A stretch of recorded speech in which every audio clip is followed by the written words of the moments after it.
প্রথমে মাছটাকে ভেজে নিয়েছি। দেখো এখানে কত রকমের মাছ আছে বলতে পারো বন্ধুরা।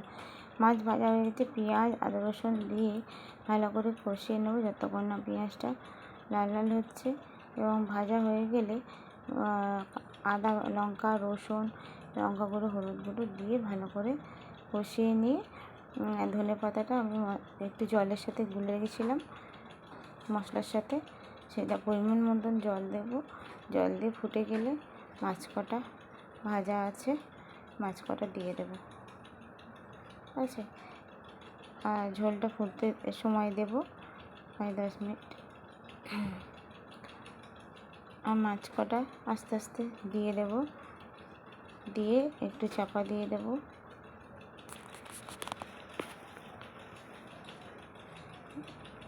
ঝোলটা ফুটে এসছে, মাছগুলো খেলিয়ে দিয়ে দেবো একটা একটা করে। সব রকম গঙ্গার মাছ আছে। মাছগুলো খেতে খুব মিষ্টি। কারা কারা খেয়েছো কমেন্ট করতে ভুলবে না। কেমন লাগছে দেখতে সেটাও বলতে ভুলবে না। আর কারা এরকম গঙ্গার মাছ সব রকম খেয়েছো এটাও জানাতে আমাকে ভুলবে না। মাছ কাটা দেওয়া হয়ে গেছে দেখতে পাচ্ছি। এবার একটু চাপা দিয়ে দেব।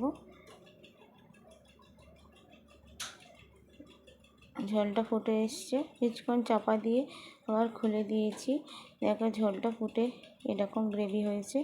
কেমন লাগছে কমেন্ট করতে ভুলো না। শুভ দুপুর।